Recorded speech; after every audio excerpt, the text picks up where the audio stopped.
may reproduce themselves in the brain of superstition, but they were there before. They are transcripts, types. The archetypes are in us, and eternal. How else should the recital of that which we know in a waking sense to be false come to affect us at all? Is it that we naturally conceive terror from such objects, considered in their capacity of being able to inflict upon us bodily injury? Oh, least of all, these terrors are of older standing. They date beyond body, or without the body, they would have been the same. That the kind of fear here treated is purely spiritual, that it is strong in proportion as it is objectless on earth, that it predominates in the period of our sinless infancy, our difficulties the solution of which might afford some probable insight into our anti-mundane condition, and a peep at least into the shadowland of pre-existence. Charles Lamb, Witches and Other Night Fears. Chapter 1. When a traveler in north-central Massachusetts takes the wrong fork at the junction of the Aylesbury Pike just beyond Dean's Corners, he comes upon a lonely and curious country. The ground gets higher, and the briar-bordered stone walls press closer and closer against the ruts of the dusty, curving road.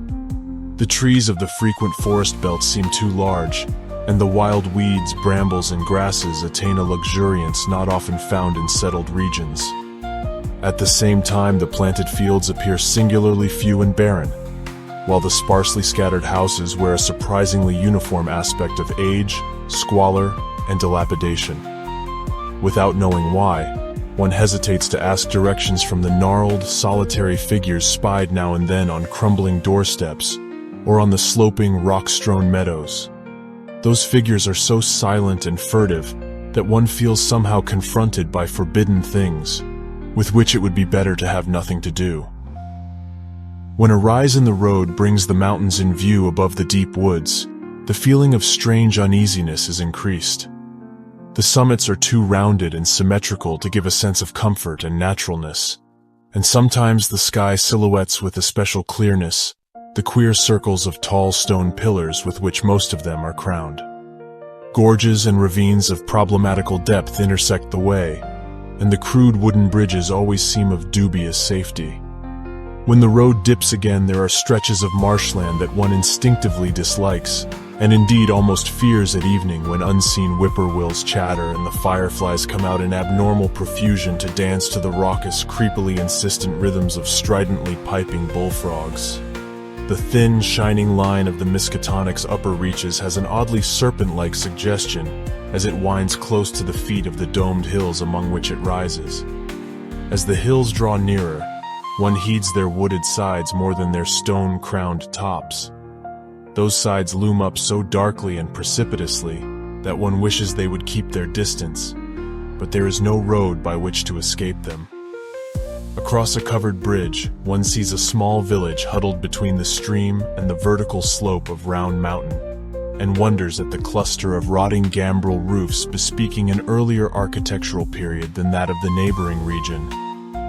It is not reassuring to see, on a closer glance, that most of the houses are deserted and falling to ruin, and that the broken steepled church now harbors the one slovenly mercantile establishment of the hamlet. One dreads to trust the tenebrous tunnel of the bridge, yet there is no way to avoid it. Once across, it is hard to prevent the impression of a faint, malign odor about the village street, as of the massed mold and decay of centuries. It is always a relief to get clear of the place, and to follow the narrow road around the base of the hills and across the level country beyond till it rejoins the Aylesbury Pike. Afterward, one sometimes learns that one has been through Dunwich. Outsiders visit Dunwich as seldom as possible, and since a certain season of horror, all the signboards pointing toward it have been taken down. The scenery, judged by any ordinary aesthetic canon, is more than commonly beautiful, yet there is no influx of artists or summer tourists. 2 centuries ago, when talk of witch blood, Satan worship, and strange forest presences was not laughed at, it was the custom to give reasons for avoiding the locality. In our sensible age, since the Dunwich Horror of 1928 was hushed up by those who had the town's and the world's welfare at heart, people shun it without knowing exactly why. Perhaps one reason, though it cannot apply to uninformed strangers, is that the natives are now repellently decadent, having gone far along that path of retrogression so common in many New England backwaters. They have come to form a race by themselves, with the well-defined mental and physical stigmata of degeneracy and inbreeding. The average of their intelligence is woefully low, whilst their annals reek of overt viciousness and of half-hidden murders, incests, and deeds of almost unnamable violence and perversity. The old gentry, representing the 2 or 3 armigerous families which came from Salem in 1692, have kept somewhat above the general level of decay, though many branches are sunk into the sordid populace so deeply that only their names remain as a key to the origin they disgrace. Some of the Whateleys and Bishops still send their eldest sons to Harvard and Miskatonic, though those sons seldom return to the moldering gambrel roofs under which they and their ancestors were born. No one, even those who have the facts concerning the recent horror, can say just what is the matter with Dunwich, though old legends speak of unhallowed rites and conclaves of the Indians, amidst which they called forbidden shapes of shadow out of the great rounded hills, and made wild orgiastic prayers that were answered by loud crackings and rumblings from the ground below. In 1747, the Reverend Abijah Hoadley, newly come to the Congregational Church at Dunwich Village, preached a memorable sermon on the close presence of Satan and his imps, in which he said, "It must be allowed that these blasphemies of an infernal train of demons are matters of too common knowledge to be denied. The cursed voices of Azazel and Buzzrael, of Beelzebub and Belial, being heard now from underground by above a score of credible witnesses now living. I myself did not more than a fortnight ago catch a very plain discourse of evil powers in the hill behind my house, wherein there were a rattling and rolling, groaning, screeching and hissing, such as no things of this earth could raise up, and which must needs have come from those caves that only black magic can discover, and only the devil unlock." Mr. Hoadley disappeared soon after delivering this sermon, but the text, printed in Springfield, is still extant. Noises in the hills continue to be reported from year to year, and still form a puzzle to geologists and physiographers. Other traditions tell of foul odors near the hill-crowning circles of stone pillars, and of rushing airy presences to be heard faintly at certain hours from stated points at the bottom of the great ravines, while still others try to explain the Devil's Hop Yard, a bleak, blasted hillside where no tree, shrub, or grass blade will grow. Then, too, the natives are mortally afraid of the numerous whippoorwills which grow vocal on warm nights. It is vowed that the birds are psychopomps lying in wait for the souls of the dying, and that they time their eerie cries in unison with the sufferer's struggling breath. If they can catch the fleeing soul when it leaves the body, they instantly flutter away chittering in demoniac laughter. But if they fail, they subside gradually into a disappointed silence. These tales, of course, are obsolete and ridiculous, because they come down from very old times. Dunwich is indeed ridiculously old, older by far than any of the communities within 30 miles of it. South of the village one may still spy the cellar walls and chimney of the ancient Bishop House, which was built before 1700, whilst the ruins of the mill at the Falls, built in 1806, form the most modern piece of architecture to be seen. Industry did not flourish here, and the 19th century factory movement proved short-lived. Oldest of all are the great rings of rough-hewn stone columns on the hilltops, but these are more generally attributed to the Indians than to the settlers. Deposits of skulls and bones, found within these circles and around the sizable table-like rock on Sentinel Hill, sustain the popular belief that such spots were once the burial places of the Pocumtucks, even though many ethnologists, disregarding the absurd improbability of such a theory, persist in believing the remains Caucasian. Chapter 2. It was in the township of Dunwich, in a large and partly inhabited farmhouse set against a hillside 4 miles from the village and 1.5 miles from any other dwelling, that Wilbur Whately was born at 5 a.m. on Sunday, the 2nd of February, 1913. This date was recalled because it was Candlemas, which people in Dunwich curiously observe under another name, and because the noises in the hills had sounded, and all the dogs of the countryside had barked persistently throughout the night before. Less worthy of notice was the fact that the mother was one of the decadent Whateleys, a somewhat deformed, unattractive albino woman of 35, living with an aged and half-insane father, about whom the most frightful tales of wizardry had been whispered in his youth. Lavinia Whateley had no known husband, but according to the custom of the region made no attempt to disavow the child. Concerning the other side of whose ancestry the country folk might and did speculate as widely as they chose. On the contrary, she seemed strangely proud of the dark, goatish-looking infant who formed such a contrast to her own sickly and pink-eyed albinism, and was heard to mutter many curious prophecies about its unusual powers and tremendous future. Lavinia was one who would be apt to mutter such things, for she was a lone creature given to wandering amidst thunderstorms in the hills, and trying to read the great odorous books which her father had inherited through 2 centuries of Whateleys, and which were fast falling to pieces with age and wormholes. She had never been to school, but was filled with disjointed scraps of ancient lore that old Whateley had taught her. The remote farmhouse had always been feared because of old Whateley's reputation for black magic, and the unexplained death by violence of Mrs. Whateley when Lavinia was 12 years old had not helped to make the place popular. Isolated among strange influences, Lavinia was fond of wild and grandiose daydreams and singular occupations. Nor was her leisure much taken up by household cares in a home from which all standards of order and cleanliness had long since disappeared. There was a hideous screaming which echoed above even the hill noises, and the dogs barking on the night Wilbur was born, but no known doctor or midwife presided at his coming. Neighbors knew nothing of him till a week afterward, when old Whateley drove his sleigh through the snow into Dunwich village, and discoursed incoherently to the group of loungers at Osborne's general store. There seemed to be a change in the old man, an added element of furtiveness in the clouded brain, which subtly transformed him from an object to a subject of fear, though he was not one to be perturbed by any common family event.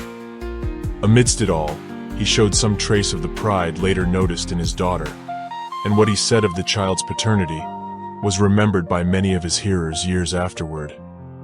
"I don't care what folks think. F. Laviny's boy looked like his PA. He wouldn't look like nothing ye expect. You needn't think the only folks is the folks hereabouts. Laviny's read some, and has seed some things the most of you only tell about. I calculate her man is as good a husband as you can find this side of Aylesbury, and if you knowed as much about the hills as I do, you wouldn't ask no better church wedding nor her'n. Let me tell you suthin'. Someday you folks'll hear a child of Laviny's a-callin' its father's name on the top of Sentinel Hill." The only persons who saw Wilbur during the first month of his life were old Zechariah Whateley, of the undecayed Whateleys, and Earl Sawyer's common-law wife, Mamie Bishop. Mamie's visit was frankly one of curiosity, and her subsequent tales did justice to her observations. But Zechariah came to lead a pair of Alderney cows, which old Whateley had bought of his son Curtis. This marked the beginning of a course of cattle buying on the part of small Wilbur's family, which ended only in 1928, when the Dunwich Horror came and went. Yet at no time did the ramshackle Whateley barn seem overcrowded with livestock. There came a period when people were curious enough to steal up and count the herd that grazed precariously on the steep hillside above the old farmhouse, and they could never find more than 10 or 12 anemic, bloodless-looking specimens. Evidently some blight or distemper, perhaps sprung from the unwholesome pasturage or the diseased fungi and timbers of the filthy barn, caused a heavy mortality amongst the Whateley animals. Odd wounds or sores, having something of the aspect of incisions, seemed to afflict the visible cattle, and once or twice during the earlier months, certain callers fancied they could discern similar sores about the throats of the gray, unshaven old man and his slatternly, crinkly-haired albino daughter. In the spring after Wilbur's birth, Lavinia resumed her customary rambles in the hills, bearing in her misproportioned arms the swarthy child. Public interest in the Whateleys subsided after most of the country folk had seen the baby, and no one bothered to comment on the swift development which that newcomer seemed every day to exhibit. Wilbur's growth was indeed phenomenal. For within 3 months of his birth, he had attained a size and muscular power not usually found in infants under a full year of age.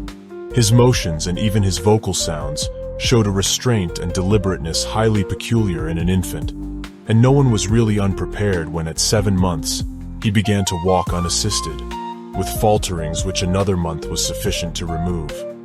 It was somewhat after this time, on Halloween, that a great blaze was seen at midnight on the top of Sentinel Hill, where the old table-like stone stands amidst its tumulus of ancient bones.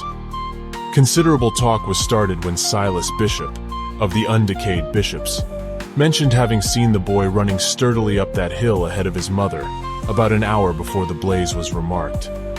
Silas was rounding up a stray heifer, but he nearly forgot his mission when he fleetingly spied the 2 figures in the dim light of his lantern. They darted almost noiselessly through the underbrush, and the astonished watcher seemed to think they were entirely unclothed. Afterward, he could not be sure about the boy, who may have had some kind of a fringed belt and a pair of dark trunks or trousers on. Wilbur was never subsequently seen alive and conscious without complete and tightly buttoned attire, the disarrangement or threatened disarrangement of which always seemed to fill him with anger and alarm. His contrast with his squalid mother and grandfather in this respect was thought very notable until the horror of 1928 suggested the most valid of reasons. The next January gossips were mildly interested in the fact that Lavinia's black brat had commenced to talk, and at the age of only 11 months. His speech was somewhat remarkable both because of its difference from the ordinary accents of the region, and because it displayed a freedom from infantile lisping of which many children of 3 or 4 might well be proud.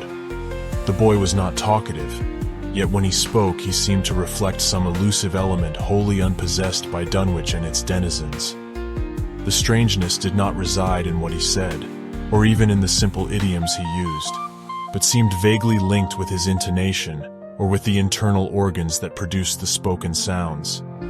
His facial aspect, too, was remarkable for its maturity, for though he shared his mother's and grandfather's chinlessness, his firm and precociously shaped nose united with the expression of his large, dark, almost Latin eyes to give him an air of quasi-adulthood and well-nigh preternatural intelligence.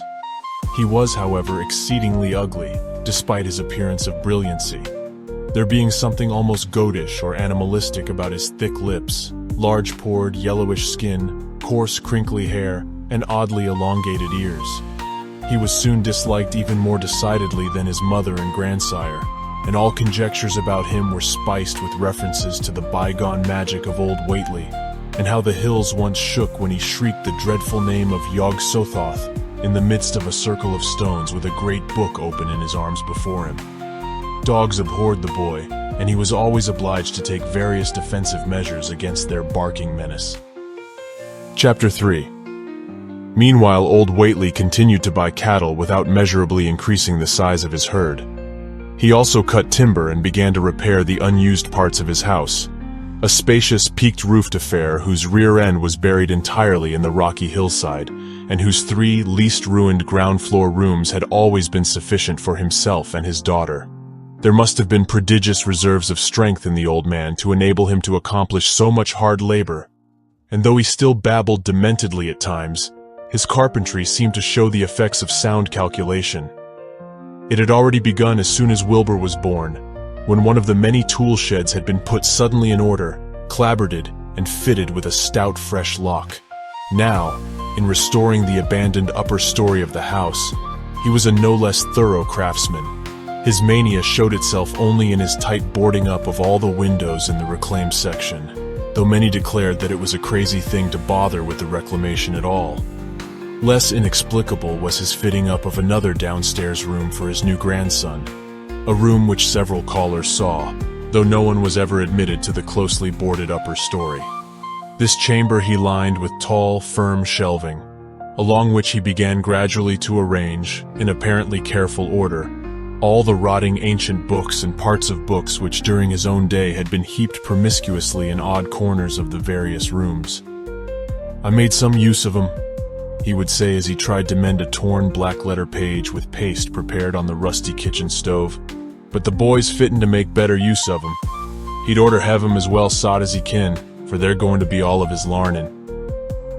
When Wilbur was a year and 7 months old, in September of 1914, his size and accomplishments were almost alarming.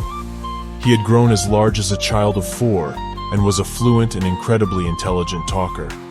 He ran freely about the fields and hills and accompanied his mother on all her wanderings. At home, he would pore diligently over the queer pictures and charts in his grandfather's books, while old Whately would instruct and catechize him through long, hushed afternoons. By this time, the restoration of the house was finished, and those who watched it wondered why one of the upper windows had been made into a solid plank door. It was a window in the rear of the east gable end, close against the hill, and no one could imagine why a cleated wooden runway was built up to it from the ground. About the period of this work's completion, people noticed that the old tool house, tightly locked and windowlessly clapboarded since Wilbur's birth, had been abandoned again. The door swung listlessly open, and when Earl Sawyer once stepped within after a cattle-selling call on old Whately, he was quite discomposed by the singular odor he encountered. Such a stench, he averred, as he had never before smelt in all his life, except near the Indian circles on the hills, and which could not come from anything sane or of this earth. But then, the homes and sheds of Dunwich folk have never been remarkable for olfactory immaculateness. The following months were void of visible events, save that everyone swore to a slow but steady increase in the mysterious hill noises. On May Eve of 1915, there were tremors which even the Aylesbury people felt, whilst the following Halloween produced an underground rumbling queerly synchronized with bursts of flame. Them which Whately's doin's from the summit of Sentinel Hill. Wilbur was growing up uncannily, so that he looked like a boy of 10 as he entered his 4th year. He read avidly by himself now, but talked much less than formerly. A settled taciturnity was absorbing him, and for the first time people began to speak specifically of the dawning look of evil in his goatish face. He would sometimes mutter an unfamiliar jargon and chant in bizarre rhythms which chilled the listener with a sense of unexplainable terror. The aversion displayed toward him by dogs had now become a matter of wide remark, and he was obliged to carry a pistol in order to traverse the countryside in safety. His occasional use of the weapon did not enhance his popularity amongst the owners of canine guardians. The few callers at the house would often find Lavinia alone on the ground floor, while odd cries and footsteps resounded in the boarded-up 2nd story. She would never tell what her father and the boy were doing up there, though once she turned pale and displayed an abnormal degree of fear when a jocose fish peddler tried the locked door leading to the stairway. That peddler told the store loungers at Dunwich Village that he thought he heard a horse stamping on that floor above. The loungers reflected, thinking of the door and runway, and of the cattle that so swiftly disappeared. Then they shuddered as they recalled tales of old Whately's youth, and of the strange things that are called out of the earth when a bullock is sacrificed at the proper time to certain heathen gods. It had for some time been noticed that dogs had begun to hate and fear the whole Whately place, as violently as they hated and feared young Wilbur personally. In 1917 the war came, and Squire Sawyer Whately, as chairman of the local draft board, had hard work finding a quota of young Dunwich men fit even to be sent to a development camp. The government, alarmed at such signs of wholesale regional decadence, sent several officers and medical experts to investigate, conducting a survey which New England newspaper readers may still recall. It was the publicity attending this investigation which set reporters on the track of the Whateleys and caused the Boston Globe and Arkham Advertiser to print flamboyant Sunday stories of young Wilbur's precociousness, old Whately's black magic, the shelves of strange books, the sealed 2nd story of the ancient farmhouse, and the weirdness of the whole region and its hill noises. Wilbur was 4.5 then, and looked like a lad of 15. His lips and cheeks were fuzzy with a coarse dark down, and his voice had begun to break. Earl Sawyer went out to the Whately place with both sets of reporters and cameramen, and called their attention to the queer stench which now seemed to trickle down from the sealed upper spaces. It was, he said, exactly like a smell he had found in the tool shed abandoned when the house was finally repaired, and like the faint odors which he sometimes thought he caught near the stone circles on the mountains. Dunwich folk read the stories when they appeared and grinned over the obvious mistakes. They wondered, too, why the writers made so much of the fact that old Whately always paid for his cattle in gold pieces of extremely ancient date. The Whateleys had received their visitors with ill-concealed distaste, though they did not dare court further publicity by a violent resistance or refusal to talk. Chapter 4. For a decade, the annals of the Whateleys sink indistinguishably into the general life of a morbid community, used to their queer ways and hardened to their May Eve and All Hallows orgies. Twice a year, they would light fires on the top of Sentinel Hill, at which times the mountain rumblings would recur with greater and greater violence, while at all seasons there were strange and portentous doings at the lonely farmhouse. In the course of time, callers professed to hear sounds in the sealed upper story, even when all the family were downstairs, and they wondered how swiftly or how lingeringly a cow or bullock was usually sacrificed. There was talk of a complaint to the Society for the Prevention of Cruelty to Animals, but nothing ever came of it, since Dunwich folk are never anxious to call the outside world's attention to themselves. About 1923, when Wilbur was a boy of 10, whose mind, voice, stature, and bearded face gave all the impressions of maturity, a second great siege of carpentry went on at the old house. It was all inside the sealed upper part, and from bits of discarded lumber, people concluded that the youth and his grandfather had knocked out all the partitions and even removed the attic floor, leaving only one vast open void between the ground story and the peaked roof. They had torn down the great central chimney too, and fitted the rusty range with a flimsy outside tin stovepipe. In the spring after this event, old Whately noticed the growing number of whippoorwills that would come out of Cold Spring Glen to chirp under his window at night. He seemed to regard the circumstance as one of great significance, and told the loungers at Osborne's that he thought his time had almost come. "They whistle just in tune with my breathing now," he said, "and I guess they're getting ready to catch my soul. They know it's a-going out, and don't calculate to miss it. You'll know, boys, arter I'm gone, whether they get me or not. Ef they do, they'll keep up a-singin' and laughin' till break of day. Ef they don't, they'll kinder quiet down like. I expect them and the souls they hunts for have some pretty tough tussles sometimes." On Lammas night, 1924, Dr. Houghton of Aylesbury was hastily summoned by Wilbur Whately, who had lashed his one remaining horse through the darkness and telephoned from Osborne's in the village. He found old Whately in a very grave state, with a cardiac action and stertorous breathing that told of an end not far off. The shapeless albino daughter and oddly bearded grandson stood by the bedside, whilst from the vacant abyss overhead, there came a disquieting suggestion of rhythmical surging or lapping, as of the waves on some level beach. The doctor, though, was chiefly disturbed by the chattering nightbirds outside, a seemingly limitless legion of whippoorwills that cried their endless message in repetitions timed diabolically to the wheezing gasps of the dying man. It was uncanny and unnatural. Too much, thought Dr. Houghton, like the whole of the region he had entered so reluctantly in response to the urgent call. Toward 1 o'clock, old Whately gained consciousness and interrupted his wheezing to choke out a few words to his grandson. "More space, Willie. More space soon. You grows, and that grows faster. It'll be ready to sarve you soon, boy. Open up the gates to Yog Sothoth with the long chant that you'll find on page 751 of the complete edition, and then put a match to the prison. Fire from earth can't burn it nohow." He was obviously quite mad. After a pause, during which the flock of whippoorwills outside adjusted their cries to the altered tempo, while some indications of the strange hill noises came from afar off, he added another sentence or two. "Feed it regular, Willie, and mind the quantity, but don't let it grow too fast for the place, for if it busts quarters or gets out afore ye opens to Yog Sothoth, it's all over and no use. Only them from beyond kin make it multiply and work. Only them, the old uns as wants to come back." But speech gave place to gasps again, and Lavinia screamed at the way the whippoorwills followed the change. It was the same for more than an hour, when the final throaty rattle came.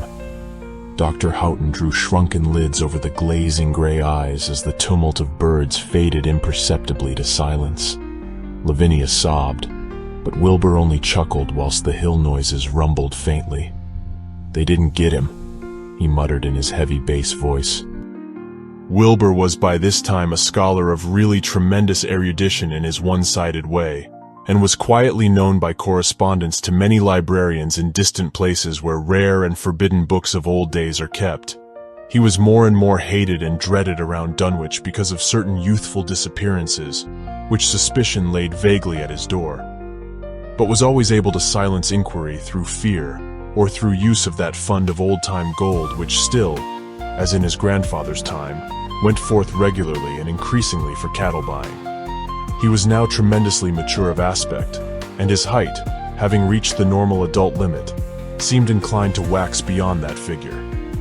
In 1925, when a scholarly correspondent from Miskatonic University called upon him one day and departed pale and puzzled, he was fully 6 3/4 feet tall. Through all the years, Wilbur had treated his half-deformed albino mother with a growing contempt, finally forbidding her to go to the hills with him on May Eve and Hallowmass. And in 1926, the poor creature complained to Mamie Bishop of being afraid of him. "They's more about him as I knows than I can tell you, Mamie," she said. "And nowadays they's more nor what I know myself. I vow for God, I don't know what he wants nor what he's a-trying to do." That Halloween the hill noises sounded louder than ever, and fire burned on Sentinel Hill as usual. But people paid more attention to the rhythmical screaming of vast flocks of unnaturally belated whippoorwills, which seemed to be assembled near the unlighted Whately farmhouse. After midnight, their shrill notes burst into a kind of pandemoniac cachinnation, which filled all the countryside, and not until dawn did they finally quiet down. Then they vanished, hurrying southward, where they were fully a month overdue. What this meant, no one could quite be certain till later.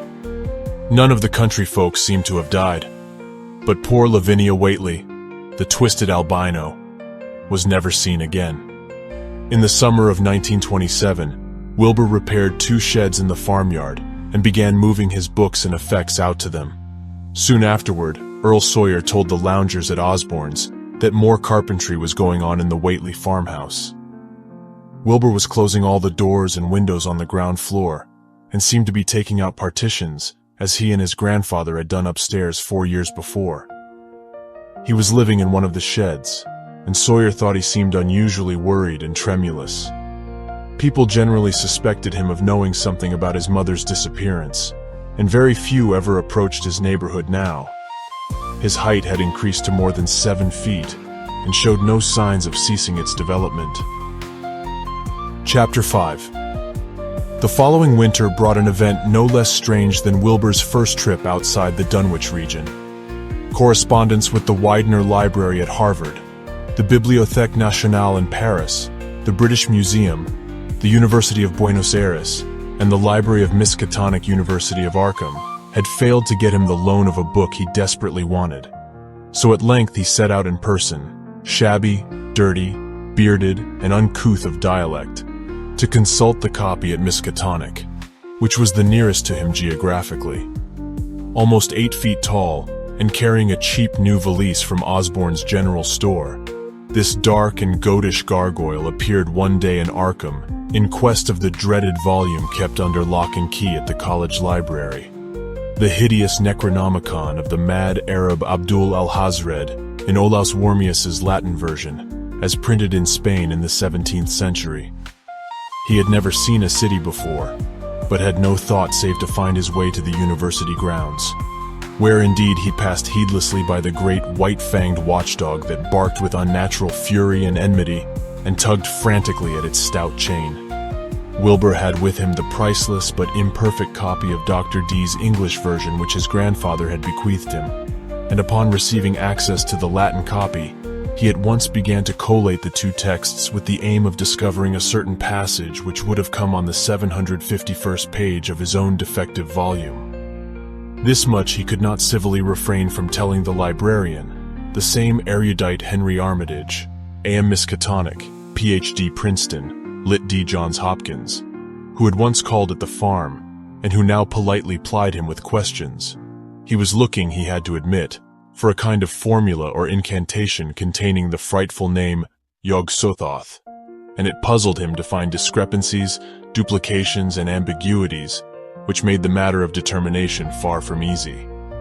As he copied the formula he finally chose, Dr. Armitage looked involuntarily over his shoulder at the open pages, the left-hand one of which, in the Latin version, contained such monstrous threats to the peace and sanity of the world.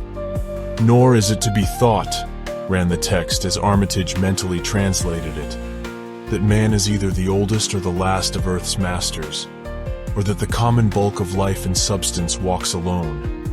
The old ones were, the old ones are, and the old ones shall be. Not in the spaces we know, but between them, they walk serene and primal, undimensioned, and to us unseen. Yog-Sothoth knows the gate. Yog-Sothoth is the gate. Yog-Sothoth is the key and guardian of the gate. Past, present, future, all are one in Yog-Sothoth.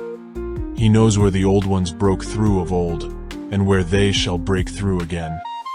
He knows where they have trod earth's fields, and where they still tread them, and why no one can behold them as they tread. By their smell can men sometimes know them near, but of their semblance can no man know, saving only in the features of those they have begotten on mankind. And of those are there many sorts, differing in likeness from man's truest eidolon, to that shape without sight or substance which is them. They walk unseen and foul in lonely places where the words have been spoken, and the rites howled through at their seasons. The wind gibbers with their voices, and the earth mutters with their consciousness. They bend the forest and crush the city, yet may not forest or city behold the hand that smites. Kadath in the cold waste hath known them. And what man knows Kadath?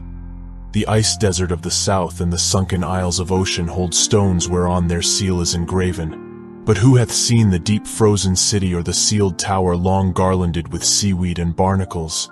Great Cthulhu is their cousin, yet can he spy them only dimly. Ea, Shub-Niggurath, as a foulness shall ye know them. Their hand is at your throats, yet ye see them not, and their habitation is even one with your guarded threshold. Yog-Sothoth is the key to the gate, whereby the spheres meet. Man rules now where they ruled once. They shall soon rule where man rules now. After summer is winter, and after winter summer. They wait patient and potent, for here shall they reign again. Dr. Armitage, associating what he was reading with what he had heard of Dunwich and its brooding presences, and of Wilbur Whately and his dim, hideous aura that stretched from a dubious birth to a cloud of probable matricide, felt a wave of fright as tangible as a draught of the tomb's cold clamminess. The bent, goatish giant before him seemed like the spawn of another planet or dimension, like something only partly of mankind, and linked to black gulfs of essence and entity that stretch like titan phantasms beyond all spheres of force and matter, space and time. Presently Wilbur raised his head and began speaking in that strange resonant fashion which hinted at sound-producing organs, unlike the run of mankind's. "Mr. Armitage," he said, "I calculate I've got to take that book home. They's things in it I've got to try under certain conditions that I can't get here, and it UD be a mortal sin to let a red tape rule hold me up. Let me take it along, sir, and I'll swore they won't nobody know the difference. I don't need to tell you I'll take good care of it. It won't me that put this D copy in the shape it is." He stopped as he saw firm denial on the librarian's face, and his own goatish features grew crafty. Armitage, half ready to tell him he might make a copy of what parts he needed, thought suddenly of the possible consequences, and checked himself. There was too much responsibility in giving such a being the key to such blasphemous outer spheres. Whately saw how things stood, and tried to answer lightly. "Well, all right, if you feel that way about it. Maybe Harvard won't be so fussy as you be." And without saying more, He rose and strode out of the building, stooping at each doorway. Armitage heard the savage yelping of the great watchdog and studied Whately's gorilla-like lope as he crossed the bit of campus visible from the window. He thought of the wild tales he had heard and recalled the old Sunday stories in the Advertiser. These things, and the lore he had picked up from Dunwich rustics and villagers during his one visit there. Unseen things not of Earth, or at least not of tri-dimensional Earth, rushed fetid and horrible through New England's glens and brooded obscenely on the mountaintops. Of this he had long felt certain. Now he seemed to sense the close presence of some terrible part of the intruding horror, and to glimpse a hellish advance in the black dominion of the ancient and once passive nightmare. He locked away the Necronomicon with a shudder of disgust, but the room still reeked with an unholy and unidentifiable stench. "As a foulness shall ye know them," he quoted. Yes, the odor was the same as that which had sickened him at the Whately farmhouse less than 3 years before. He thought of Wilbur, goatish and ominous once again, and laughed mockingly at the village rumors of his parentage. "Inbreeding?" Armitage muttered half aloud to himself. "Great God, what simpletons! Show them Arthur Macon's Great Godpan and they'll think it a common Dunwich scandal. But what cursed shapeless influence on or off this three-dimensioned earth was Wilbur Whately's father, born on Candlemas 9 months after May Eve of 1912, when the talk about the queer earth noises reached clear to Arkham? What walked on the mountains that May night? What rude mass horror fastened itself on the world in half-human flesh and blood? During the ensuing weeks, Dr. Armitage set about to collect all possible data on Wilbur Whately and the formless presences around Dunwich. He got in communication with Dr. Houghton of Aylesbury, who had attended old Whately in his last illness, and found much to ponder over in the grandfather's last words as quoted by the physician. A visit to Dunwich Village failed to bring out much that was new. But a close survey of the Necronomicon, in those parts which Wilbur had sought so avidly, seemed to supply new and terrible clues to the nature, methods, and desires of the strange evil so vaguely threatening this planet. Talks with several students of archaic lore in Boston, and letters to many others elsewhere, gave him a growing amazement which passed slowly through varied degrees of alarm to a state of really acute spiritual fear. As the summer drew on, he felt dimly that something ought to be done about the lurking terrors of the upper Miskatonic Valley, and about the monstrous being known to the human world as Wilbur Whately. Chapter 6. The Dunwich Horror itself came between Lammas and the equinox in 1928, and Dr. Armitage was among those who witnessed its monstrous prologue.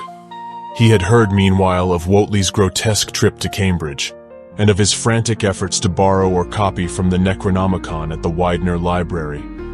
Those efforts had been in vain, since Armitage had issued warnings of the keenest intensity to all librarians having charge of the dreaded volume. Wilbur had been shockingly nervous at Cambridge, anxious for the book, yet almost equally anxious to get home again, as if he feared the results of being away long. Early in August, the half-expected outcome developed, and in the small hours of the 3D, Dr. Armitage was awakened suddenly by the wild, fierce cries of the savage watchdog on the college campus. Deep and terrible, the snarling, half-mad growls and barks continued, always in mounting volume, but with hideously significant pauses. Then there rang out a scream from a wholly different throat, such a scream as roused half the sleepers of Arkham and haunted their dreams ever afterward, such a scream as could come from no being born of earth, or wholly of earth. Armitage, hastening into some clothing and rushing across the street and lawn to the college buildings, saw that others were ahead of him, and heard the echoes of a burglar alarm still shrilling from the library. An open window showed black and gaping in the moonlight. What had come had indeed completed its entrance, for the barking and the screaming, now fast fading into a mixed low growling and moaning, proceeded unmistakably from within. Some instinct warned Armitage that what was taking place was not a thing for unfortified eyes to see, so he brushed back the crowd with authority as he unlocked the vestibule door. Among the others he saw Professor Warren Rice and Dr. Francis Morgan, men to whom he had told some of his conjectures and misgivings. and these two he motioned to accompany him inside. The inward sounds, except for a watchful droning whine from the dog, had by this time quite subsided. But Armitage now perceived with a sudden start that a loud chorus of whippoorwills among the shrubbery had commenced a damnably rhythmical piping, as if in unison with the last breaths of a dying man. The building was full of a frightful stench which Dr. Armitage knew too well, and the three men rushed across the hall to the small genealogical reading room whence the low whining came. For a second nobody dared to turn on the light. Then Armitage summoned up his courage and snapped the switch. One of the three, it is not certain which, shrieked aloud at what sprawled before them among disordered tables and overturned chairs. Professor Rice declares that he wholly lost consciousness for an instant, though he did not stumble or fall. The thing that lay half-bent on its side in a fetid pool of greenish-yellow ichor and tarry stickiness was almost 9 feet tall, and the dog had torn off all the clothing and some of the skin. It was not quite dead, but twitched silently and spasmodically, while its chest heaved in monstrous unison with the mad piping of the expectant whippoorwills outside. Bits of shoe leather and fragments of apparel were scattered about the room, and just inside the window, an empty canvas sack lay where it had evidently been thrown. Near the central desk, a revolver had fallen, a dented but undischarged cartridge later explaining why it had not been fired. The thing itself, however, crowded out all other images at the time. It would be trite and not wholly accurate to say that no human pen could describe it, but one may properly say that it could not be vividly visualized by anyone whose ideas of aspect and contour are too closely bound up with the common life forms of this planet and of the 3 known dimensions. It was partly human, beyond a doubt, with very man-like hands and head, and the goatish, chinless face had the stamp of the Whateleys upon it. But the torso and lower parts of the body were teratologically fabulous, so that only generous clothing could ever have enabled it to walk on Earth unchallenged or uneradicated. Above the waist it was semi-anthropomorphic, though its chest, where the dog's rending paws still rested watchfully, had the leathery, reticulated hide of a crocodile or alligator. The back was piebald with yellow and black, and dimly suggested the squamous covering of certain snakes. Below the waist, though, it was the worst, for here all human resemblance left off, and sheer fantasy began.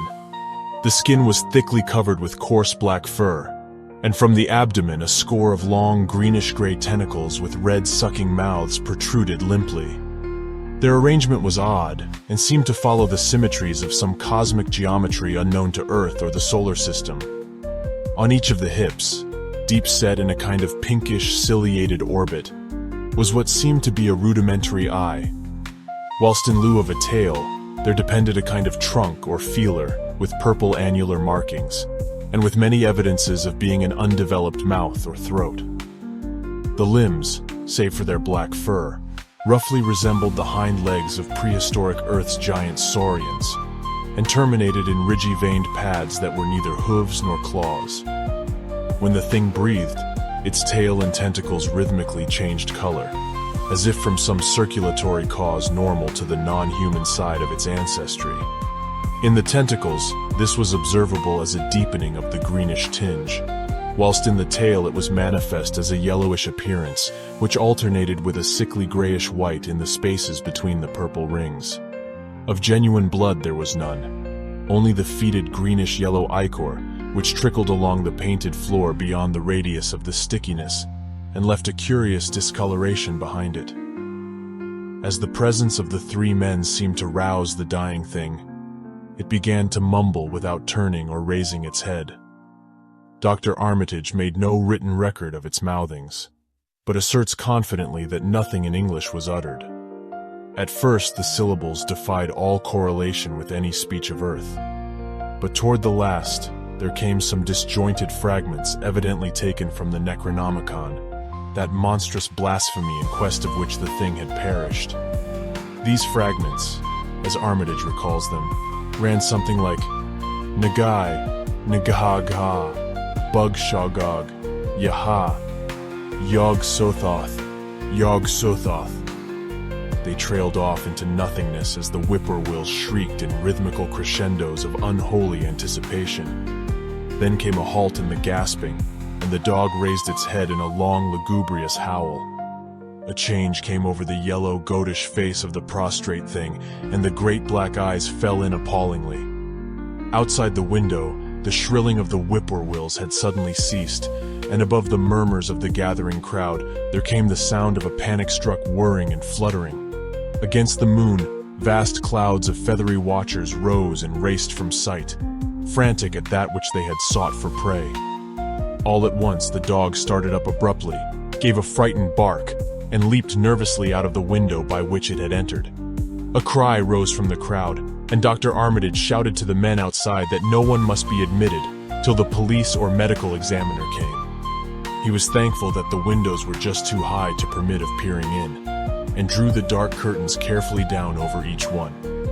By this time, 2 policemen had arrived, and Dr. Morgan, meeting them in the vestibule, was urging them for their own sakes to postpone entrance to the stench-filled reading room till the examiner came and the prostrate thing could be covered up. Meanwhile, frightful changes were taking place on the floor. One need not describe the kind and rate of shrinkage and disintegration that occurred before the eyes of Dr. Armitage and Professor Rice, but it is permissible to say that, aside from the external appearance of face and hands, the really human element in Wilbur Whately must have been very small. When the medical examiner came, there was only a sticky whitish mass on the painted boards, and the monstrous odor had nearly disappeared. Apparently, Whately had had no skull or bony skeleton, at least in any true or stable sense. He had taken somewhat after his unknown father. Chapter 7. Yet all this was only the prologue of the actual Dunwich Horror. Formalities were gone through by bewildered officials, abnormal details were duly kept from press and public, and men were sent to Dunwich and Aylesbury to look up property and notify any who might be heirs of the late Wilbur Whately. They found the countryside in great agitation, both because of the growing rumblings beneath the domed hills, and because of the unwanted stench and the surging, lapping sounds which came increasingly from the great empty shell formed by Whately's boarded-up farmhouse. Earl Sawyer, who tended the horse and cattle during Wilbur's absence, had developed a woefully acute case of nerves. The officials devised excuses not to enter the noisome boarded place, and were glad to confine their survey of the deceased's living quarters, the newly mended sheds, to a single visit. They filed a ponderous report at the courthouse in Aylesbury, and litigations concerning heirship are said to be still in progress amongst the innumerable Whateleys, decayed and undecayed, of the upper Miskatonic Valley. An almost interminable manuscript in strange characters, written in a huge ledger, and adjudged a sort of diary because of the spacing and the variations in ink and penmanship, presented a baffling puzzle to those who found it on the old bureau, which served as its owner's desk. After a week of debate, it was sent to Miskatonic University, together with the deceased's collection of strange books, for study and possible translation. But even the best linguists soon saw that it was not likely to be unriddled with ease. No trace of the ancient gold with which Wilbur and old Whately always paid their debts has yet been discovered. It was in the dark of September 9th that the horror broke loose. The hill noises had been very pronounced during the evening, and dogs barked frantically all night. Early risers on the 10th noticed a peculiar stench in the air. About 7 o'clock, Luther Brown, the hired boy at George Corey's, between Cold Spring Glen and the village, rushed frenziedly back from his morning trip to 10-acre meadow with the cows.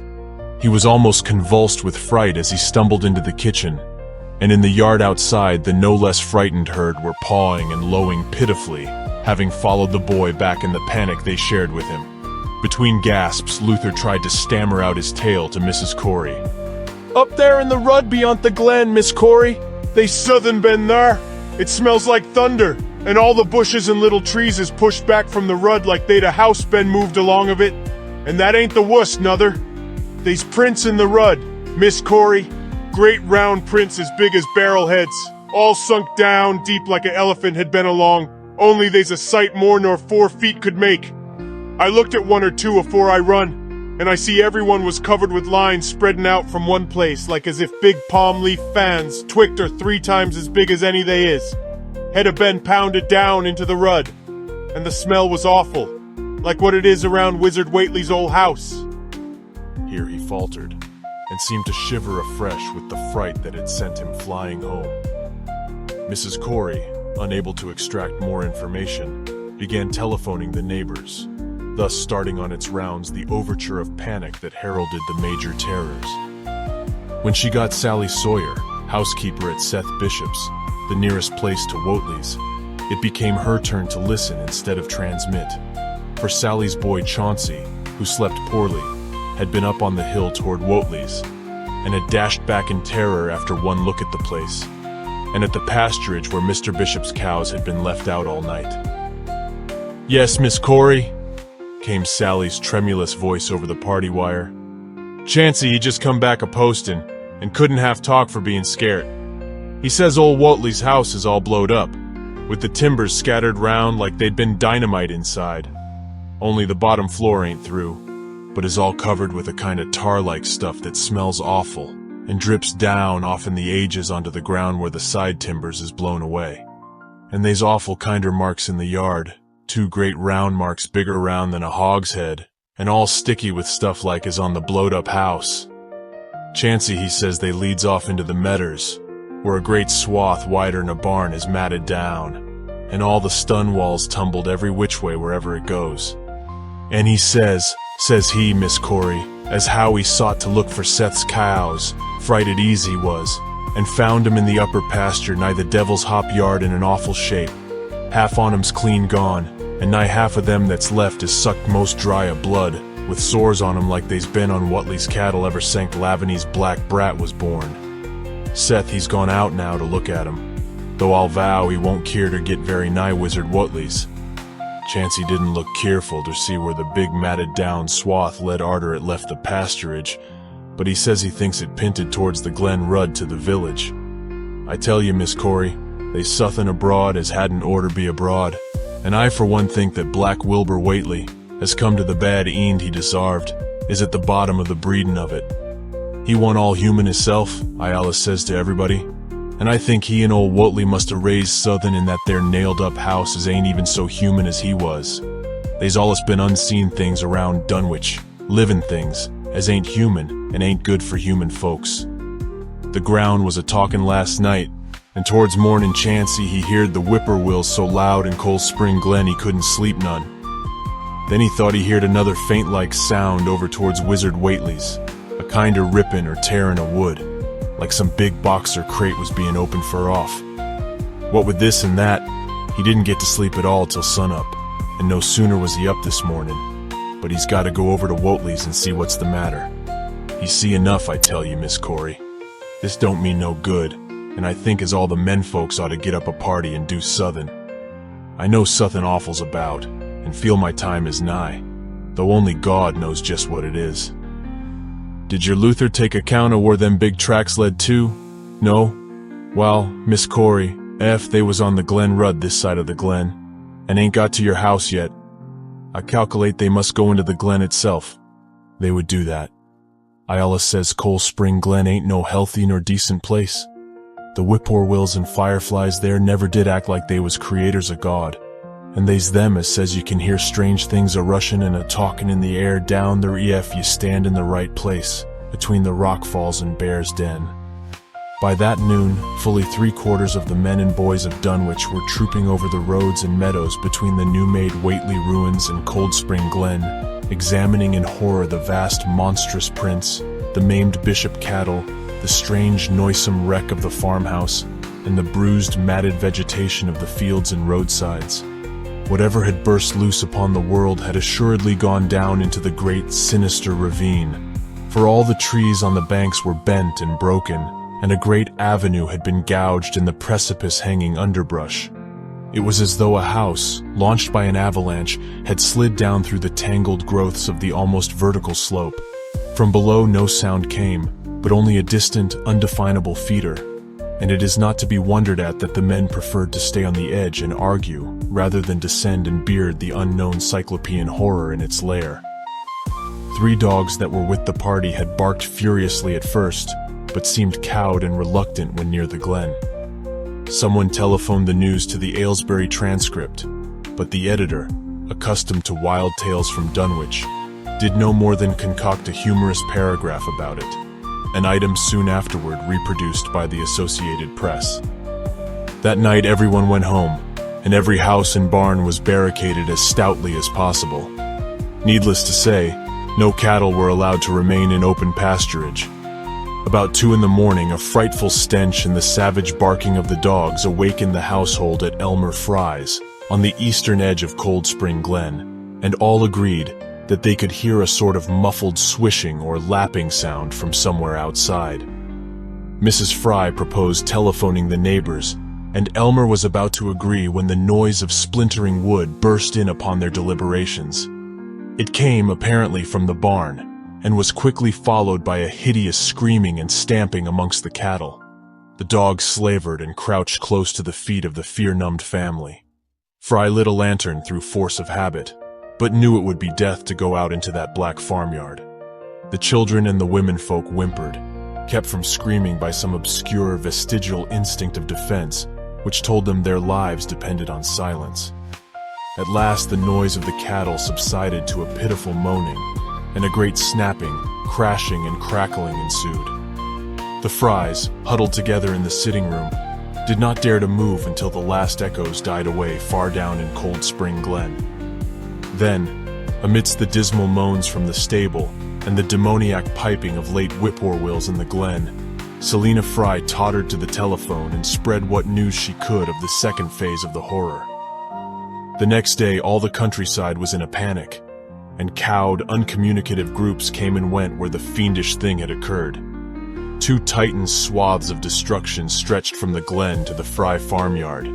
Monstrous prints covered the bare patches of ground, and one side of the old red barn had completely caved in. Of the cattle, only a quarter could be found and identified.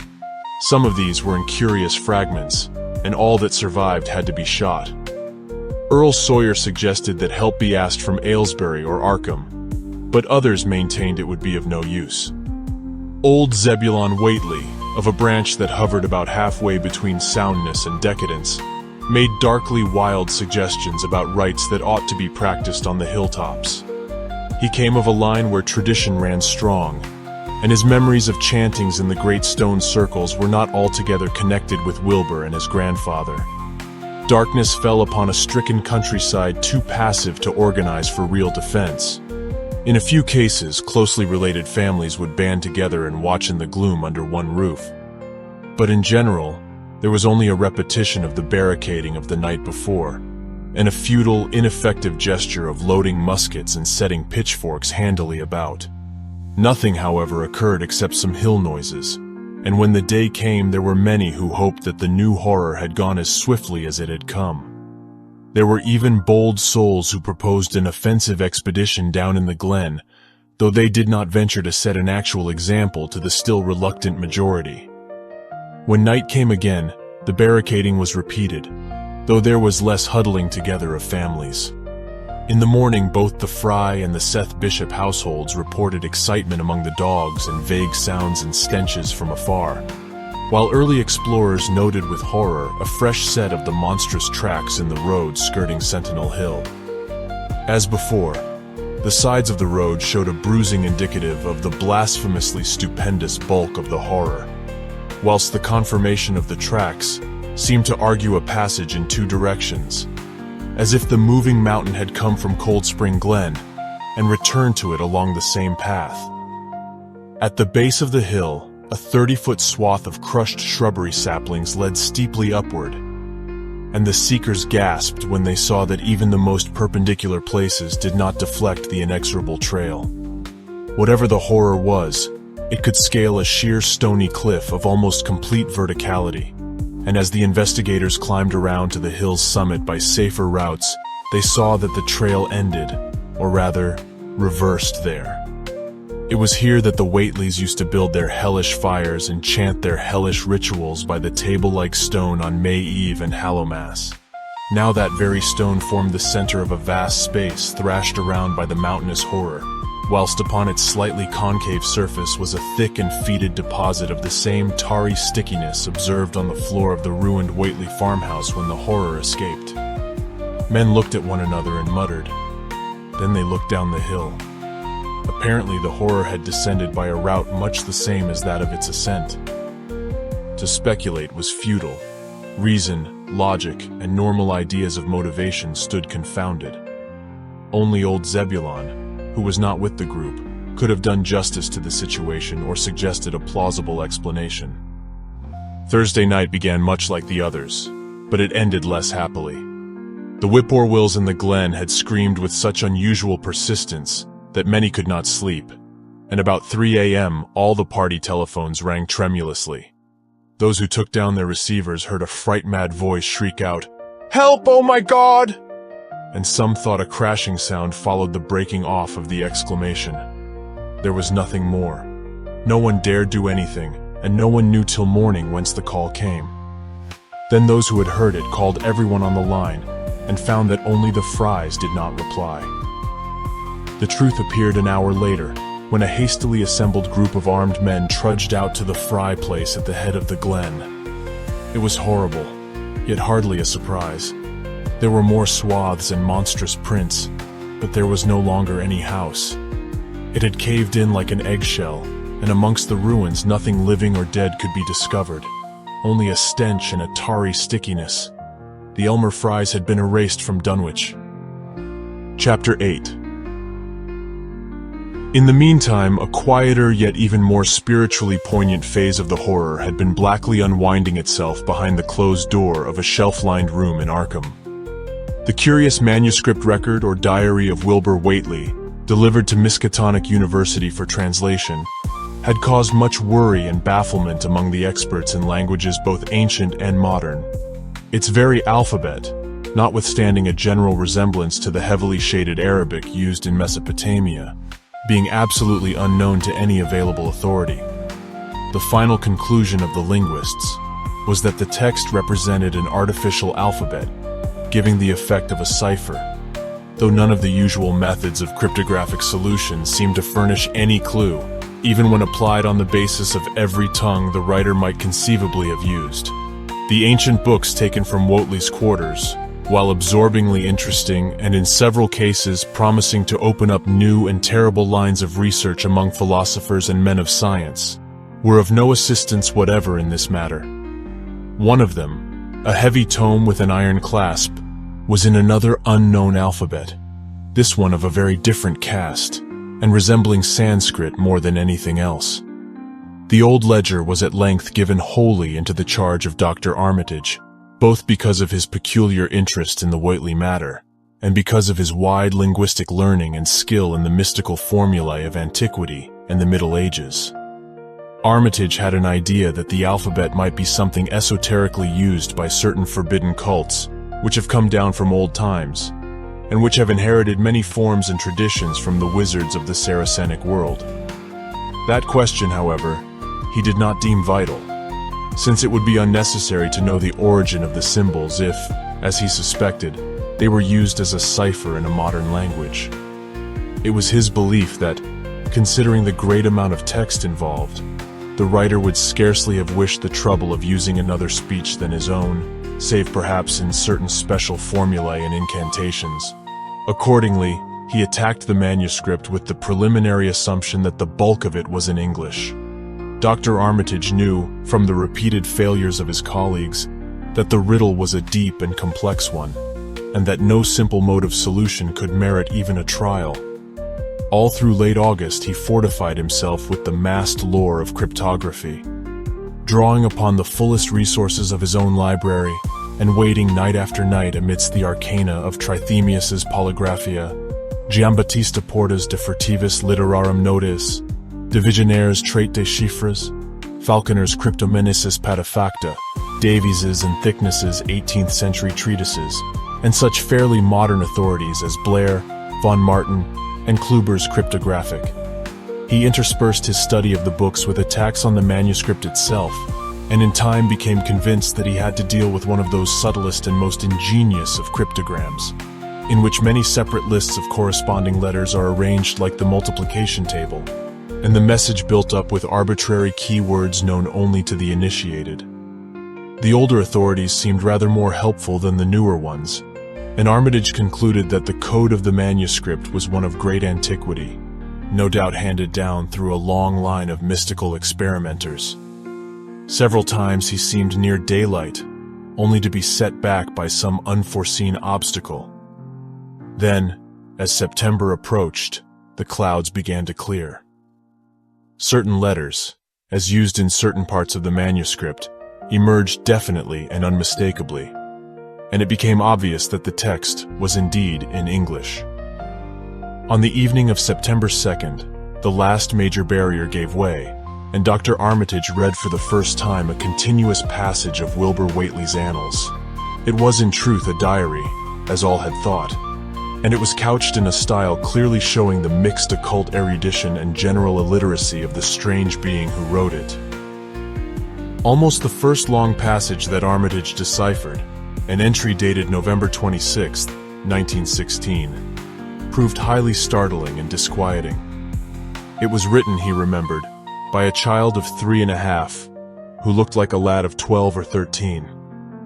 Today learned the Aklo for the Sabbath, it ran, which did not like, it being answerable from the hill, and not from the air. That upstairs more ahead of me than I had thought it would be, and is not like to have much earth brain. Shot Elam Hutchins' collie Jack when he went to bite me, and Elam says he would kill me if he dast. I guess he won't. Grandfather kept me saying the Doe formula last night, and I think I saw the inner city at the 2 magnetic poles. I shall go to those poles when the earth is cleared off, if I can't break through with the Do Hana formula when I commit it. They from the air told me at Sabbat that it will be years before I can clear off the earth, and I guess Grandfather will be dead then. So I shall have to learn all the angles of the planes and all the formulas between the year and the Nungar. They from outside will help, but they cannot take body without human blood. That upstairs looks it will have the right cast. I can see it a little when I make the Voorish sign or blow the powder of Ibn Ghazi at it, and it is near like them at May Eve on the hill.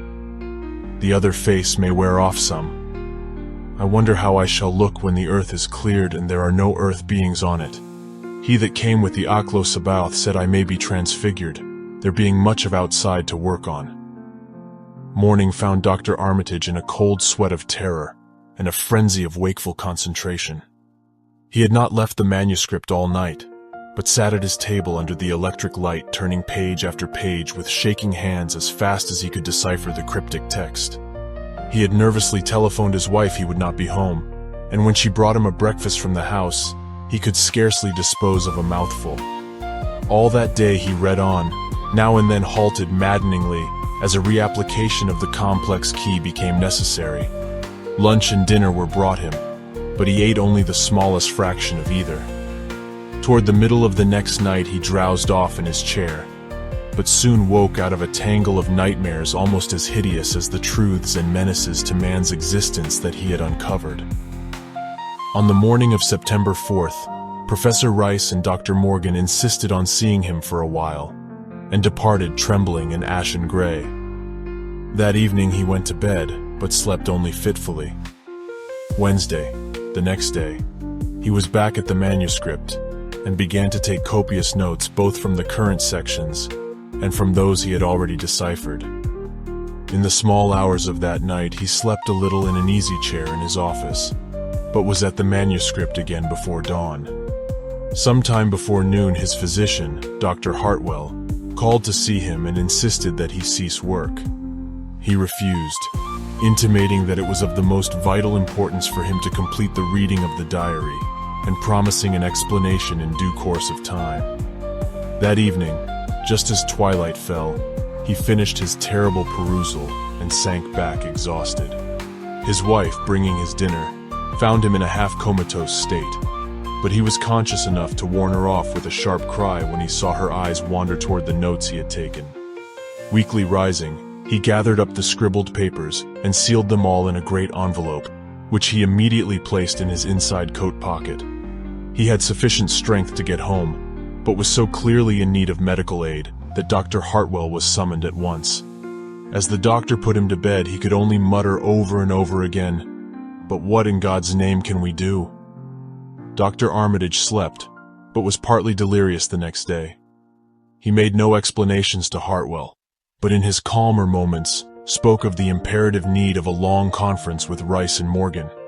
His wilder wanderings were very startling indeed, including frantic appeals that something in a boarded-up farmhouse be destroyed, and fantastic references to some plan for the extirpation of the entire human race and all animal and vegetable life from the earth by some terrible elder race of beings from another dimension. He would shout that the world was in danger, since the elder things wished to strip it and drag it away from the solar system and cosmos of matter into some other plane or phase of entity from which it had once fallen, vigintillions of eons ago. At other times he would call for the dreaded Necronomicon and the Demonolatreia of Remigius, in which he seemed hopeful of finding some formula to check the peril he conjured up. "Stop them! Stop them!" he would shout. "Those Whateleys meant to let them in, and the worst of all is left. Tell Rice and Morgan we must do something. It's a blind business, but I know how to make the powder. It hasn't been fed since the 2nd of August, when Wilbur came here to his death, and at that rate..." But Armitage had a sound physique despite his 73 years, and slept off his disorder that night without developing any real fever. He woke late Friday, clear of head, though sober with a gnawing fear and tremendous sense of responsibility. Saturday afternoon he felt able to go over to the library and summon Rice and Morgan for a conference. And the rest of that day and evening the three men tortured their brains in the wildest speculation and the most desperate debate. Strange and terrible books were drawn voluminously from the stack shelves and from secure places of storage, and diagrams and formulae were copied with feverish haste and in bewildering abundance. Of skepticism, there was none. All three had seen the body of Wilbur Whately as it lay on the floor in a room of that very building, and after that, not one of them could feel even slightly inclined to treat the diary as a madman's raving. Opinions were divided as to notifying the Massachusetts State Police, and the negative finally won. There were things involved which simply could not be believed by those who had not seen a sample, as indeed was made clear during certain subsequent investigations. Late at night the conference disbanded without having developed a definite plan. But all day Sunday Armitage was busy comparing formulae and mixing chemicals obtained from the college laboratory. The more he reflected on the hellish diary, the more he was inclined to doubt the efficacy of any material agent in stamping out the entity which Wilbur Whately had left behind him. The earth-threatening entity which, unknown to him, was to burst forth in a few hours and become the memorable Dunwich Horror. Monday was a repetition of Sunday with Dr. Armitage, for the task in hand required an infinity of research and experiment. Further consultations of the monstrous diary brought about various changes of plan, and he knew that even in the end, a large amount of uncertainty must remain. By Tuesday, he had a definite line of action mapped out, and believed he would try a trip to Dunwich within a week. Then, on Wednesday, the great shock came. Tucked obscurely away in a corner of the Arkham Advertiser was a facetious little item from the Associated Press, telling what a record-breaking monster the bootleg whiskey of Dunwich had raised up. Armitage, half stunned, could only telephone for Rice and Morgan. Far into the night they discussed, and the next day was a whirlwind of preparation on the part of them all. Armitage knew he would be meddling with terrible powers, yet saw that there was no other way to annul the deeper and more malign meddling which others had done before him. Chapter 9. Friday morning. Armitage, Rice, and Morgan set out by motor for Dunwich, arriving at the village about 1 in the afternoon. The day was pleasant, but even in the brightest sunlight, a kind of quiet dread and portent seemed to hover about the strangely domed hills and the deep, shadowy ravines of the stricken region. Now and then on some mountaintop, a gaunt circle of stones could be glimpsed against the sky. From the air of hushed fright at Osborne's store, they knew something hideous had happened, and soon learned of the annihilation of the Elmer Fry house and family. Throughout that afternoon they rode around Dunwich, questioning the natives concerning all that had occurred, and seeing for themselves with rising pangs of horror the drear Fry ruins with their lingering traces of the tarry stickiness, the blasphemous tracks in the Fry yard, the wounded Seth Bishop cattle, and the enormous swaths of disturbed vegetation in various places. The trail up and down Sentinel Hill seemed to Armitage of almost cataclysmic significance, and he looked long at the sinister altar-like stone on the summit. At length the visitors, apprised of a party of state police which had come from Aylesbury that morning in response to the first telephone reports of the Fry tragedy, decided to seek out the officers and compare notes as far as practicable. This, however, they found more easily planned than performed, since no sign of the party could be found in any direction. There had been 5 of them in a car, but now the car stood empty near the ruins in the Fry yard. The natives, all of whom had talked with the policeman, seemed at first as perplexed as Armitage and his companions. Then old Sam Hutchins thought of something and turned pale, nudging Fred Farr and pointing to the dank, deep hollow that yawned close by. "God," he gasped, "I telled him not to go down into the glen, and I never thought nobody'd do it with them tracks and that smell and the whippoorwills a-screechin' down there in the dark o' noonday." A cold shudder ran through natives and visitors alike, and every ear seemed strained in a kind of instinctive, unconscious listening. Armitage, now that he had actually come upon the horror and its monstrous work, trembled with the responsibility he felt to be his. Night would soon fall, and it was then that the mountainous blasphemy lumbered upon its eldritch course. Negotium perambulans in tenebris. The old librarian rehearsed the formulae he had memorized, and clutched the paper containing the alternative one he had not memorized. He saw that his electric flashlight was in working order. Rice, beside him, took from a valise a metal sprayer of the sort used in combating insects, whilst Morgan uncased the big-game rifle on which he relied despite his colleagues' warnings that no material weapon would be of help. Armitage, having read the hideous diary, knew painfully well what kind of a manifestation to expect. But he did not add to the fright of the Dunwich people by giving any hints or clues. He hoped that it might be conquered without any revelation to the world of the monstrous thing it had escaped.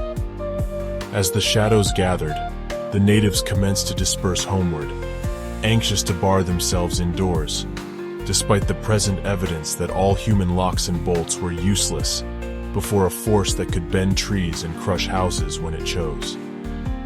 They shook their heads at the visitors' plan to stand guard at the Fry ruins near the glen, and as they left, had little expectancy of ever seeing the watchers again. There were rumblings under the hills that night, and the whippoorwills piped threateningly. Once in a while a wind, sweeping up out of Cold Spring Glen, would bring a touch of ineffable fetor to the heavy night air. Such a fetor as all 3 of the watchers had smelled once before, when they stood above a dying thing that had passed for 15 years and a half as a human being. But the looked-for terror did not appear. Whatever was down there in the glen was biding its time, and Armitage told his colleagues it would be suicidal to try to attack it in the dark. Morning came wanly, and the night sounds ceased. It was a gray, bleak day, with now and then a drizzle of rain, and heavier clouds seemed to be piling themselves up beyond the hills to the northwest. The men from Arkham were undecided what to do. Seeking shelter from the increasing rainfall beneath one of the few undestroyed Fry outbuildings, they debated the wisdom of waiting, or of taking the aggressive and going down into the glen in quest of their nameless monstrous quarry. The downpour waxed in heaviness, and distant peals of thunder sounded from far horizons. Sheet lightning shimmered, and then a forky bolt flashed near at hand, as if descending into the accursed glen itself. The sky grew very dark, and the watchers hoped that the storm would prove a short, sharp one followed by clear weather. It was still gruesomely dark when, not much over an hour later, a confused babble of voices sounded down the road. Another moment brought to view a frightened group of more than a dozen men, running, shouting, and even whimpering hysterically. Someone in the lead began sobbing out words, and the Arkham men started violently when those words developed a coherent form. "Oh my God, the voice choked out. "It's a-goin' again, and this time by day. It's out and a-movin' this very minute, and only the Lord knows when it'll be on us all." The speaker panted into silence, but another took up his message. "Nigh on a hour ago, Zeb Whately here heard the phone a-ringin', and it was Miss Corey, George's wife, that lives down by the junction. She says the hired boy Luther was out drivin' in the cows from the storm arter the big bolt, when he see all the trees a-bendin' at the mouth of the glen opposite side ter this, and smelt the same awful smell like he smelt when he found the big tracks last Monday mornin'. And he says they was a swishin', lappin' sound, more nor what the bendin' trees and bushes could make. And all on a sudden the trees along the rud begun to get pushed one side, and they was a awful stompin' and splashin' in the mud. But mind you, Luther, he didn't see nothin' at all, only just the bendin' trees and underbrush. Then fur ahead where Bishop's Brook goes under the rud, he heard a awful creakin' and strainin' on the bridge, and says he could tell the sound of wood a-startin' to crack and split. And all the whiles he never see a thing, only them trees and bushes a-bendin'. And when the swishin' sound got very fur off, on the rud towards Wizard Whately's and Sentinel Hill, Luther he had the guts to step up where he'd heard it first and look at the ground. It was all mud and water, and the sky was dark, and the rain was wiping out all tracks about as fast as could be. But beginning at the glen mouth, where the trees had moved, they was still some of them awful prints big as barrels like he seen Monday. At this point the first excited speaker interrupted. "But that ain't the trouble now. That was only the start. Zeb here was callin' folks up and everybody was a-listenin' in when a call from Seth Bishop's cut in. His housekeeper Sally was carryin' on fit ter kill. She just seed the trees a-bendin' beside the rud, and says they was a kind of mushy sound, like a elephant puffin' and treadin', a-headin' for the house. Then she up and spoke sudden of a fearful smell, and says her boy Chancey was a-screamin' as how it was, just like what he smelt up to the Whately ruins Monday mornin', and the dogs was all barkin' and whinin' awful. And then she let out a terrible yell and says the shed down the rud had just caved in like the storm he'd blowed it over, only the wind wasn't strong enough to do that. Everybody was a-listenin', and we could hear lots of folks on the wire a-gaspin'. All to once Sally she yelled again, and says the front yard picket fence he'd just crumbled up, though they won't no sign of what done it. Then everybody on the line could hear Chancey and old Seth Bishop a-yellin' too, and Sally was shriekin' out that Southern Heavy had struck the house, not lightnin' nor nothin', but Southern Heavy agin the front, that kept a-launchin' itself agin and agin, though you couldn't see nothin' out the front winders. And then, lines of fright deepened on every face, and Armitage, shaken as he was, had barely poise enough to prompt the speaker.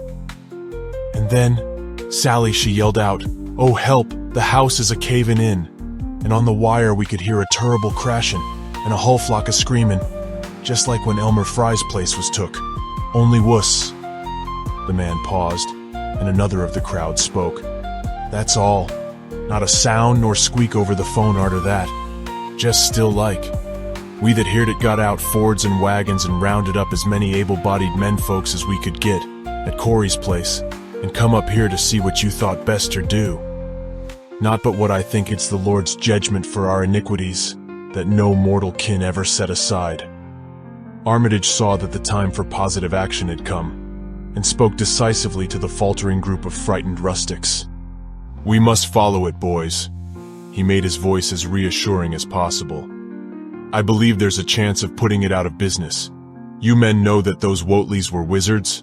Well, this thing is a thing of wizardry, and must be put down by the same means. I've seen Wilbur Whately's diary and read some of the strange old books he used to read, and I think I know the right kind of spell to recite to make the thing fade away. Of course, one can't be sure, but we can always take a chance. It's invisible. I knew it would be. But there's a powder in this long-distance sprayer that might make it shoo up for a second. Later on, we'll try it. It's a frightful thing to have alive, but it isn't as bad as what Wilbur would have let in if he'd lived longer. You'll never know what the world has escaped. Now we've only this one thing to fight, and it can't multiply. It can, though, do a lot of harm, so we mustn't hesitate to rid the community of it. We must follow it, and the way to begin is to go to the place that has just been wrecked. Let somebody lead the way. I don't know your roads very well, but I've an idea there might be a shorter cut across lots. How about it? The men shuffled about a moment, and then Earl Sawyer spoke softly, pointing with a grimy finger through the steadily lessening rain. I guess you can get to Seth Bishop's quickest by cutting across the lower meadow here, wading the brook at the low place, and climbing through Carrier's mowing and the timber lot beyond. That comes out on the upper rud mighty nice Seth's, a leetle t'other side. Armitage, with Rice and Morgan, started to walk in the direction indicated, and most of the natives followed slowly. The sky was growing lighter, and there were signs that the storm had worn itself away. When Armitage inadvertently took a wrong direction, Joe Osborne warned him and walked ahead to show the right one.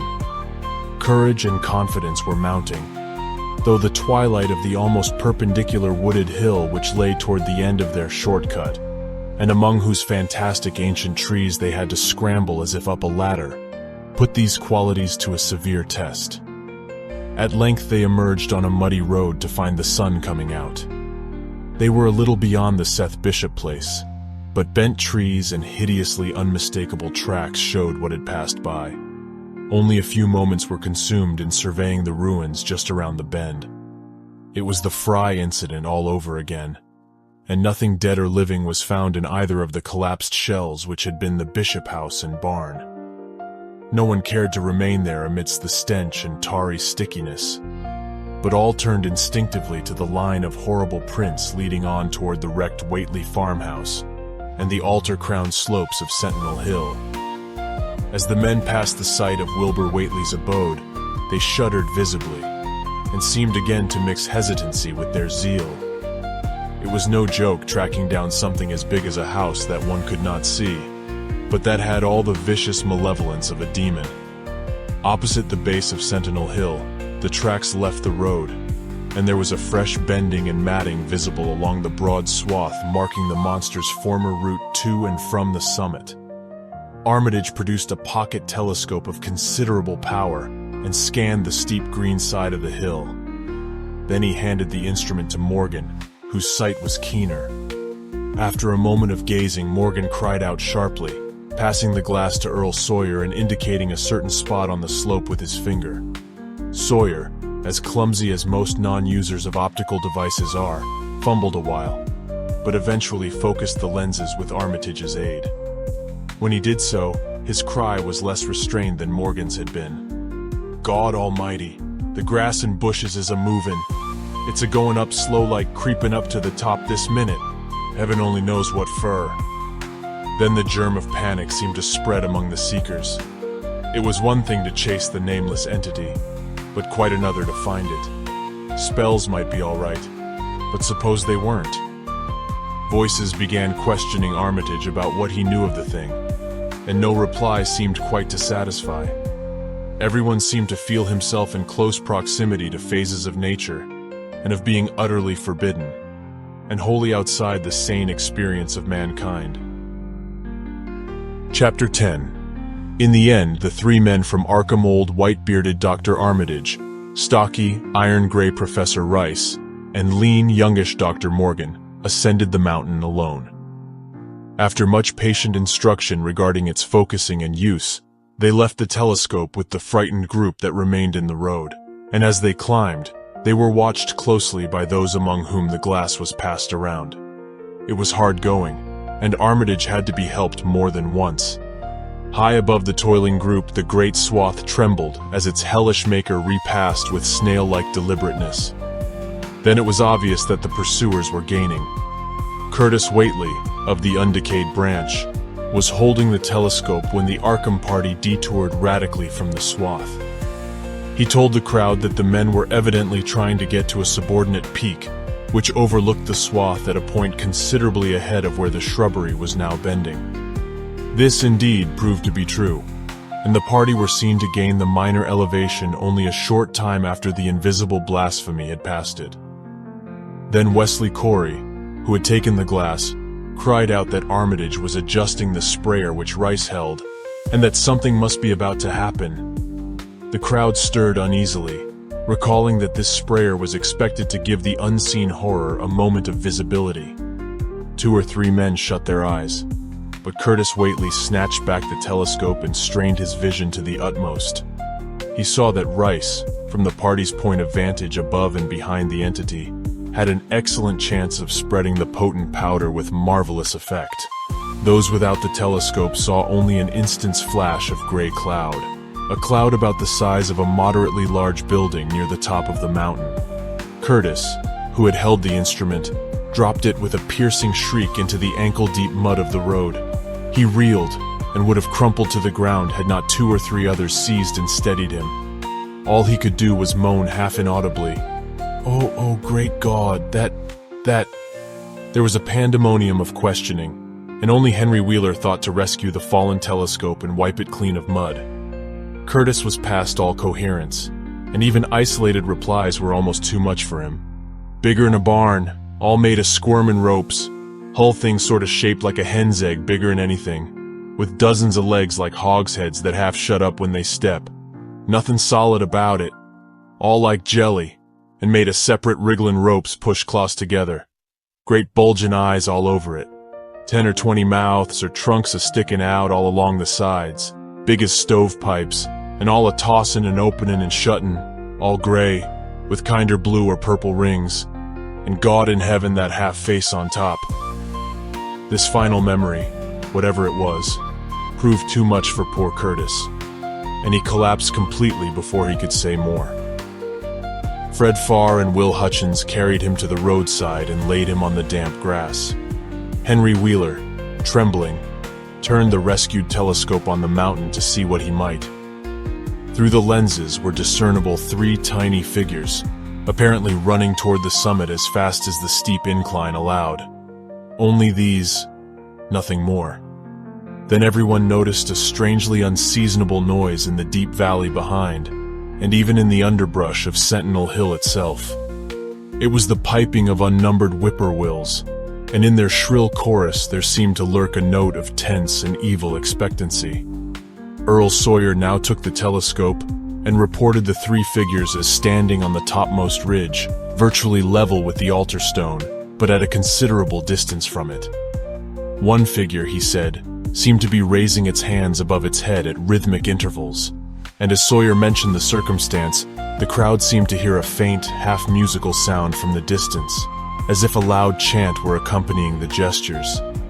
The weird silhouette on that remote peak must have been a spectacle of infinite grotesqueness and impressiveness, but no observer was in a mood for aesthetic appreciation. "I guess he's saying the spell," whispered Wheeler as he snatched back the telescope.